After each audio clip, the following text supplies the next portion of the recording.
we'll hope this works this time. Okay. All right. And we should be officially recording at this point. Okay, so I just want to welcome you ladies to our first webinar, and we have an entire series planned for you this next month. We are going to be doing taking a deeper dive into some of the elements of remote learning. So this one is really going to be a basic, you've gotten started. What are some of the things that you should be thinking about as you, sorry about that, I'm going to go backwards here. As you get up and running. And I know you're already there unless you're on spring break, of course. And I know Rebecca, we talked with Nina, she's kindergartner teacher. And so her students do have access to technology, but they also have analog options for her students, and she's setting up Class Dojo. Rebecca, what grade, what content are you in, what's your remote learning situation look like? So I'm a class aide, so I help in kindergarten, first, third, and fourth grade, and I help with reading and math interventions. So I'm kind of everywhere. Okay. And that's good because we're going to have a session coming up here too. We'll probably have some content on interventions and things like that. So, okay. So perfect. Welcome to today's webinar. So before we get started, really quick introductions for you ladies. I am Jill Pellegrini. I am Director of Professional Development for ILC. My teaching background, I was actually a career changer and jumped into education after working in the business world a little bit. So I have 16 years of experience teaching in traditional, 100% virtual, and blended models. My last one being blended, where I had online curriculum, and then I saw my students 2 to 3 days a week face-to-face, and got into teacher training, course development for teachers the last 6 years. And so that is why now I am associated with ILC. This is what we do. So Rosemary, do you want to go ahead and introduce yourself? Sure. Hi, I'm Rosemary Sweat. I'm currently the course design and developer at ILC. I am also the lead facilitator.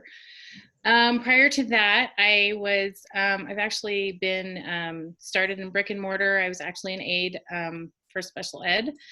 Then I got my teaching license, and I've been brick and mortar, online, completely online, also blended.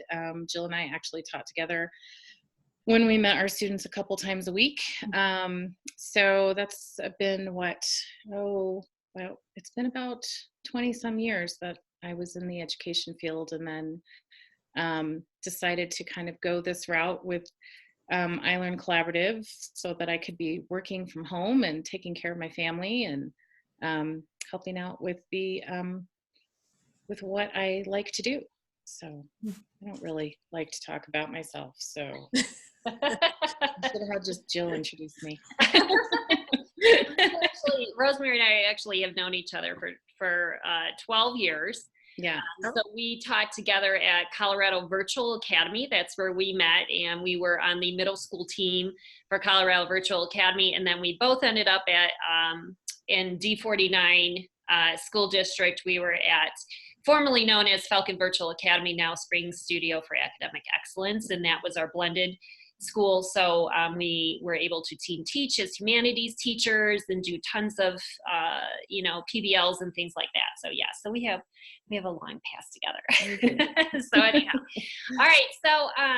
So just something in those of you, I know Levita, like I said, Nina, we've been working, we're in collaboration with you, developing a partnership.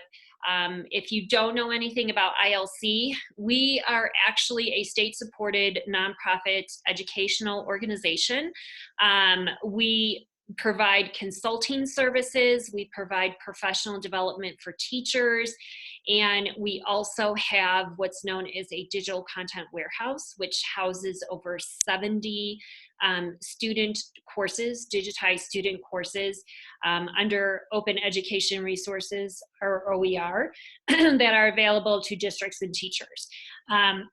So our mission, of course, is to create equity in education by building the capacity of educators to implement student-centered learning.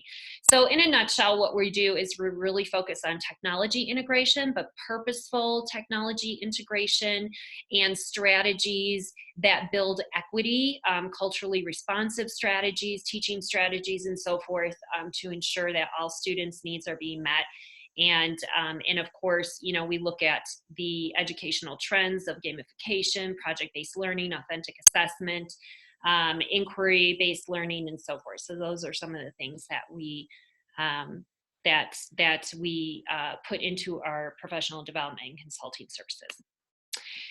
So webinar agenda, the purpose of today's webinar, like I said, we're going to be doing deeper dive over the month of April on all different parts of remote learning, from zero technology to high technology. So we recognize that everybody is going to be at different points across that spectrum, along that spectrum of remote learning. And so we will address, to the best of our ability, all of the different aspects of that. But today, to get up and running, we're focusing on the important takeaways, such as organization, channels of communication, technology, how it's being used, and of course, not reinventing the wheel as you get up. As we know, this transition was very fast for everybody.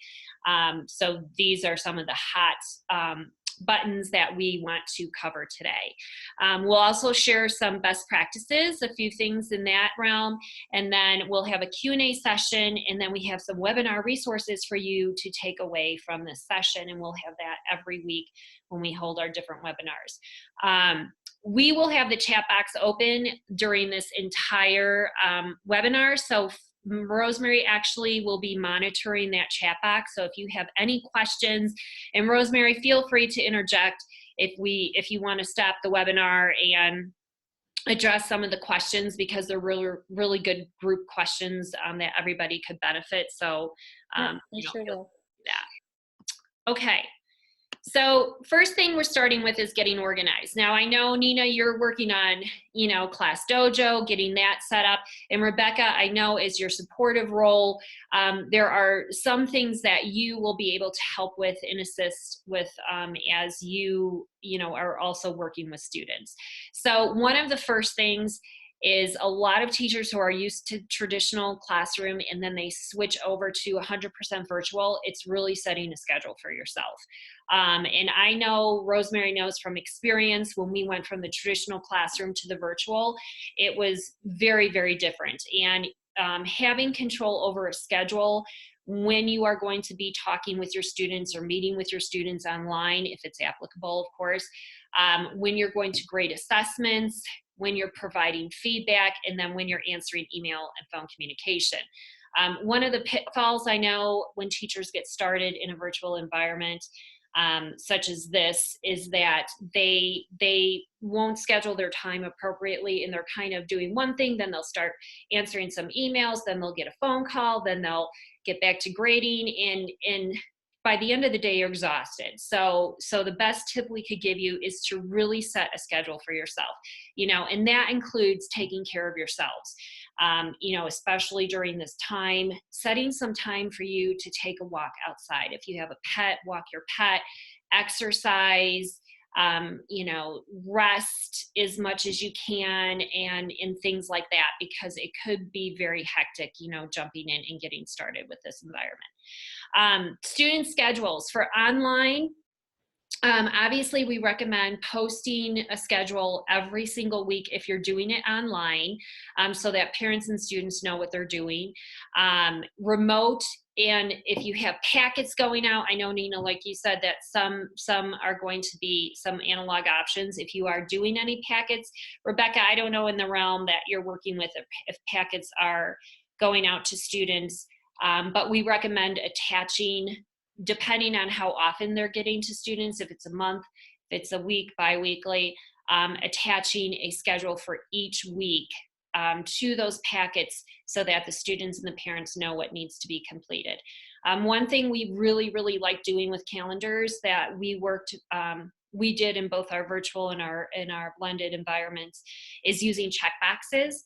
And I have a couple of calendars just to show you what some different options are. So this is an example of a calendar. This is for a high school class, and it's broken by the different days, what is going to be the instructional, what's the lesson plan, what's the homework, and then pertinent links. And then of course, weekly homework.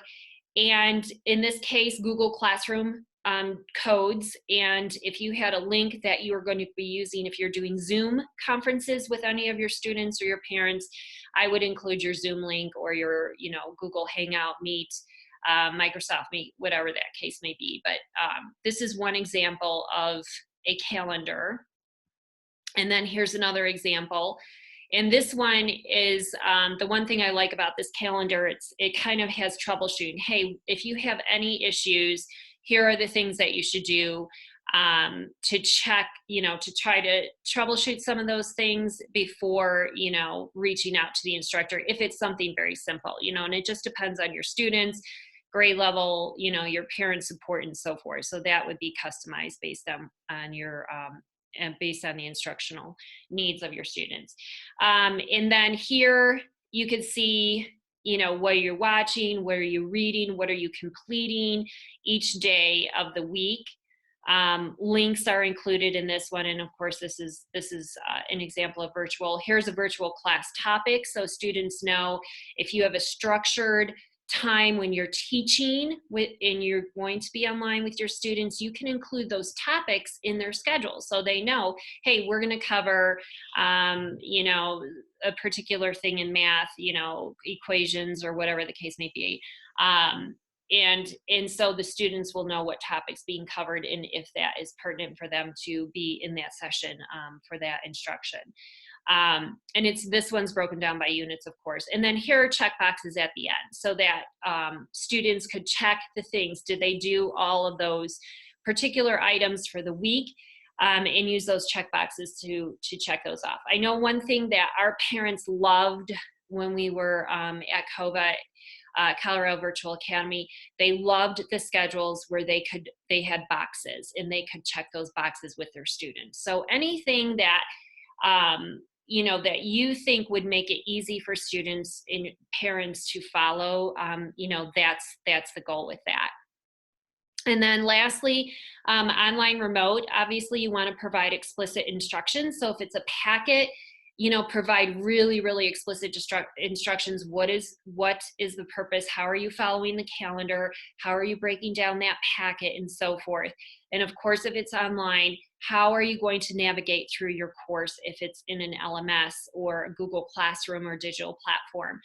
What are they going to be looking for in that class to navigate it easily? So you provide snapshots and pictures as much as you can, links to videos, again, if you have online learning, things like that. Anything that would be a go-to resource, that's what you want to provide for your families as they get up and running themselves. And then finally, as you well know, 24-hour turnaround for email and phone communication, and then 48 for feedback on assessments. These are best practices, regarding those. All right, any questions on that first takeaway? Or anything in the chat, Rosemary? Nothing in the chat yet. I have a comment. Yes. Because some of our students have,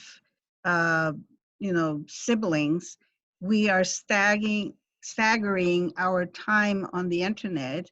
And for example, I will be connecting with my students on Mondays and Wednesdays. Okay. For 45 minutes. And when I do a schedule, then should I put like Tuesdays and Thursdays to do activities on their own? Because we don't little kids, especially, we don't want them to be in front of the screen. No, no. And that's a great point that you brought up. And we're going to get into the technology takeaway as well, is that I think in the one thing we want to remember as educators, like you brought out, Nina, is we don't want our kids sitting in front of a computer for 8 hours a day. You know, that's not going to be good for families that have to share computers, first of all, if that technology has to be shared between siblings, as you brought out, but also it's not enriched learning. So, you know, the best combination of learning, and we're going to do deeper dives into this content, is really a combination. If you're going to do online, a little bit online, connecting synchronously, and then asynchronous communication availability paired with authentic learning opportunities. So, and that authentic learning can be in all different types of assessments and instructional pieces and so forth that tie to authentic assessments. And so we're going to get deeper into that, but you're absolutely right. You know, that's definitely not what you want with your students. So staggering it, the time that they're meeting with you online, and then you could give them offline work that day. So it doesn't necessarily mean that Monday is just a day of meeting with you, Nina, online, and then the rest of the day there's nothing to do. You could do, you know, creative, like if there's shapes or something that you were working with your kindergartners, and you could have them, you know, go around the house and find different things that represent that particular shape, and they could draw a picture, or they could take a picture of it themselves, you know, with their parents' phone that could be uploaded to Class Dojo or something later. These are some of the ideas that, you know, if you really think about creatively what they could do offline during that time, so that they're not in front of that computer all the time. Rosemary, is there anything you can offer on that?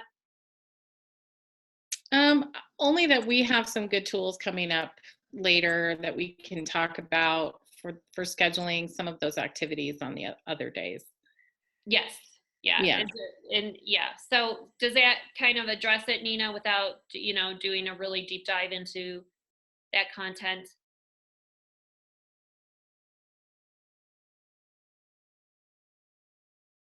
I don't know if Nina is. Yes, thank you. Okay.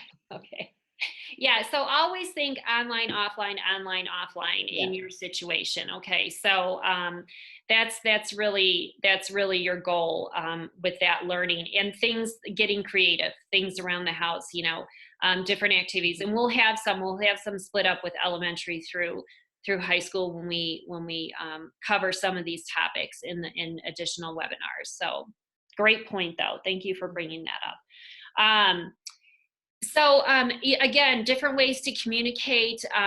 Right now, there's tons of free. Google Hangout has. I know they've bumped up some of their some of the tools with Google Hangout because of COVID-19. Zoom also is providing some premium options for free. Microsoft Meet, I don't know what they're offering, other than I know it's people who use it say it's a pretty good meeting room as well. So just think about what platform.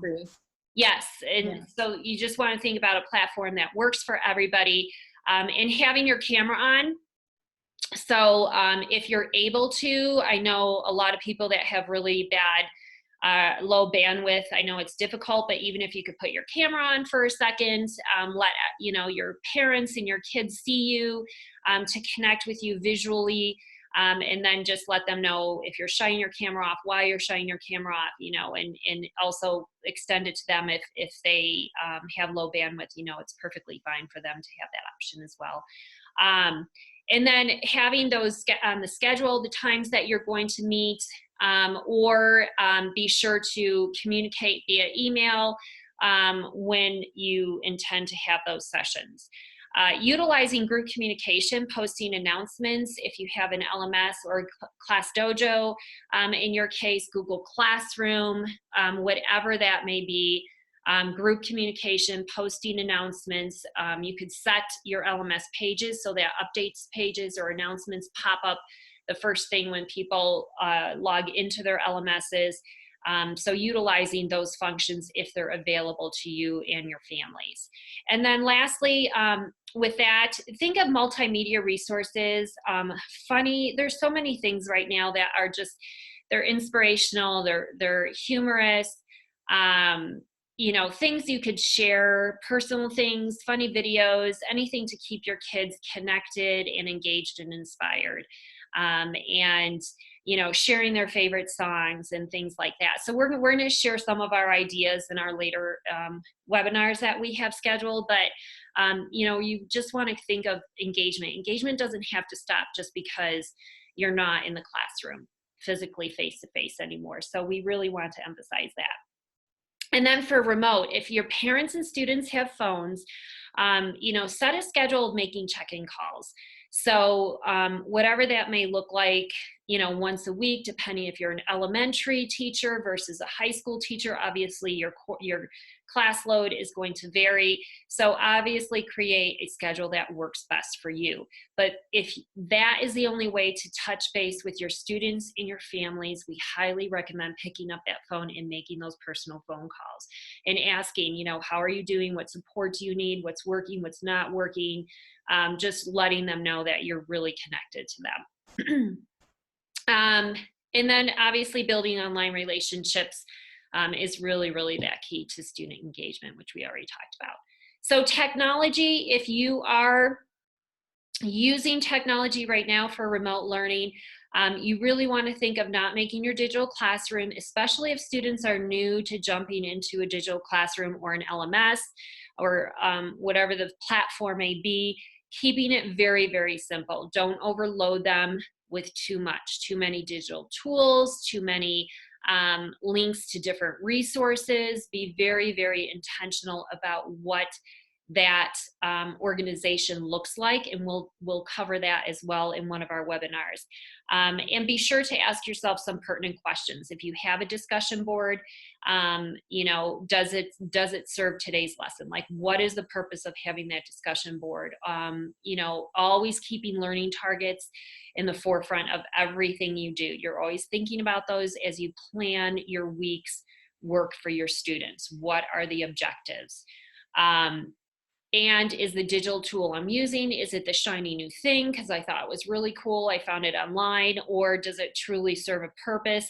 Think of things that your district, do you have permission to use some of the digital tools? Every district is going to be different with technology integration. So be sure to check with your district if you're able to incorporate a particular digital tool. And then also analog options, because even if you have most students with Chromebooks, there could be a situation where some students don't have access to Wi-Fi. It's slow coming. I know a lot of areas are working to get Wi-Fi for families, but if that's not the case immediately, have a backup, have your packets, have your analog options, and make sure that your students are getting the same quality of instruction and assessments through the analog options that they are with the online ones. If you do have tech, be prepared for tech troubleshooting. Create a list of some of the questions that your parents are probably going to come across, whether they're dealing with really strict firewalls at home that might be blocking some of the instructional links that you've included in your platforms. Forgetting passwords, pop-up blocking, flash updates, to play videos and so forth, and then provide some solutions. Have those solutions already available to your parents and your students in some place where they can find them immediately. Include snapshots, videos to deal with some of those troubleshooting problems as well. So that will cut down on the time that the time that you'll have for answering emails, phone, text messaging, and phone calls regarding technology. So you just want to be really, really proactive with your families. And again, I know from experience, and feel free to jump in, Rosemary, for my families in particular, I used high-tech version of connecting with them.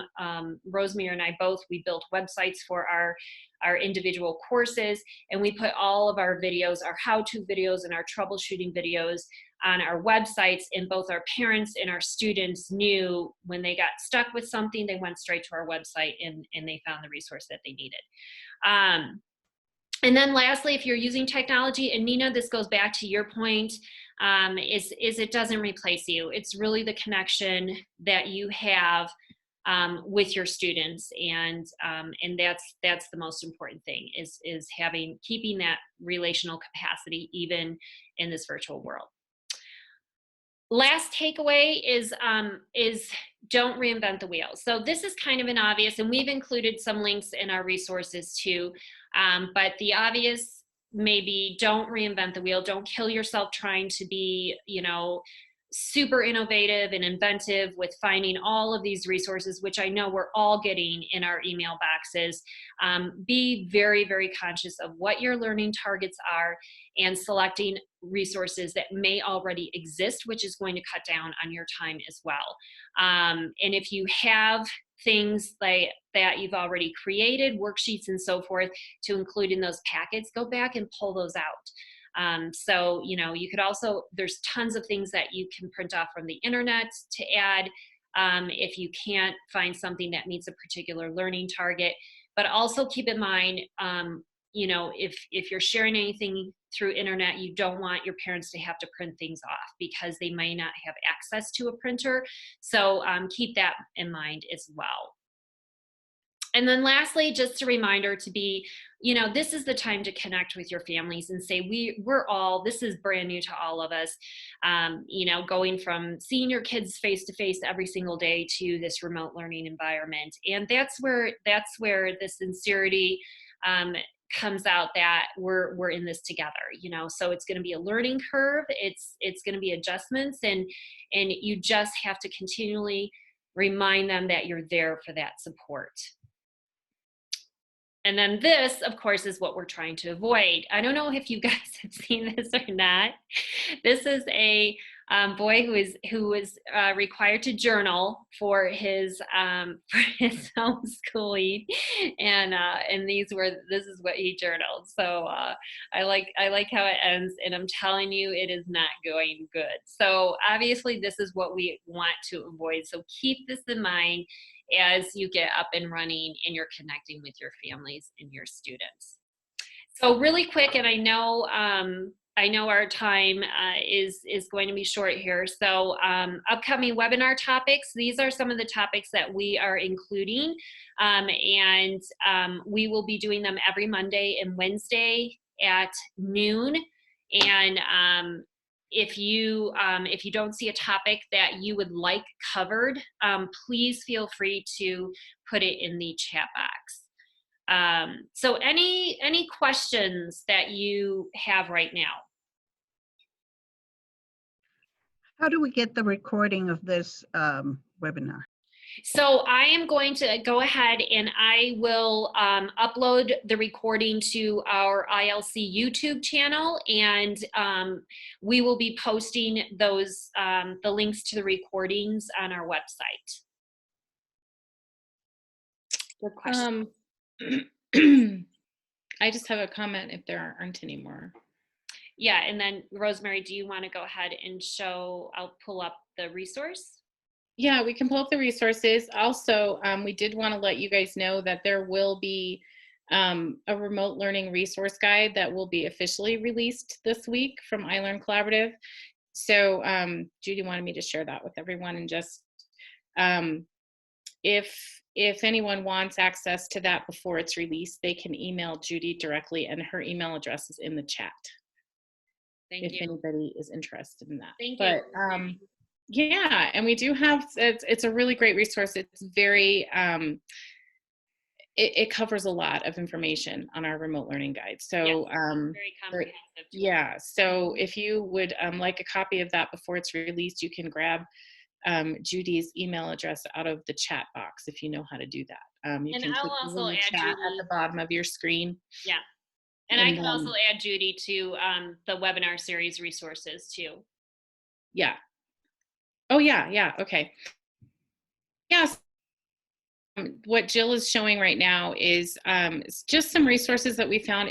I have to say, it was a little bit difficult to find resources for the basics of getting started. A lot of it was geared toward people, I think, who already have some tools and already have some experience. So it was a little bit hard for us to find some basic, just getting started, with your remote learning. There are some great resources, however, and Nina, this might be a good one for you, is education.com. I get their newsletter weekly, and they are offering free to all teachers and educational institutions right now. They have packets. I believe it's only a K-8, but they do have packets available, weekly packets, so you're not reinventing the wheel. They have some really good worksheets and activities and lesson plans and games available for teachers for those off days that you're not online with your students. You can offer some packets or some lessons. So again, you're not recreating everything to send out to students. Another one, and Jill, I don't know if you wanted me to open these or just go over them. I don't think we have time to open each one. Yeah, we only have about 4 minutes in the session that's left, because Zoom does have a time limit for its free room. Yeah. So yeah. Okay. Yeah, so Rosemary, what we're going to do with this, just so you know how to use this particular resource, is every week we are going to add a tab for each webinar, and we will have tools specific to that webinar topic. So you will have the link to this document, which Rosemary will share in the chat box right now. And then even if you miss a webinar, you'll still, this document, bookmark it, and you could go and look at the tabs of the different resources. And then of course, we'll also have the recordings, as I said, on our website.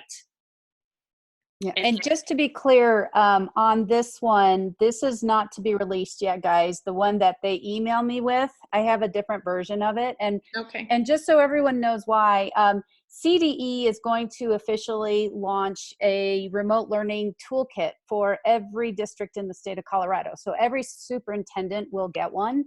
And after that official release, we will release our version of the shared version of our guide. So this, Rosemary, if you can take that off. What I will do is, if you want me to send you access to the resource guide, that's kind of like the pre-launch that we cannot share openly with everyone right now. I will give you the link to that one, and then you can start viewing it. Once we are able to officially release that, then we will change the access to, you will be able to download it and then use it in your districts, if that makes sense. Just to be clear, Judy, I didn't share the guide. I shared what we have up on the screen right now. Yeah, this is just our resource. Oh, okay, great. This is just for our webinar. This is not okay. Our yeah, so my sorry, misunderstanding. We will share every week when we have a webinar, or every time we have a webinar, we will share this link. Yes, perfect. Each of our webinar resources on it from each time we have. All right. And then once that is officially released, Judy, we could go ahead and add that on here as well. All right. Well, we are wrapped up. We have less than a minute, and our room is going to close for us. So. On that, if you have a specific question or want to see something with the webinar, Jill, myself, and Rosemary, who's on the session with us, our emails are right here. You could directly contact us for any questions, support, resources that you need.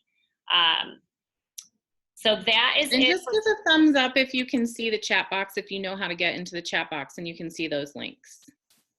I know, Brandon, you don't have your camera on, but I just want to make sure everybody can see the resources in the chat box. Excellent. Okay, thank you. Okay, thank you. And thank you, everyone, for attending. Our next session will be Monday next week, 12 o'clock, same place, same time. So I hope everybody has a good rest of your day. And do email us questions. Thanks so much. Thank you. Thank you. Thank you.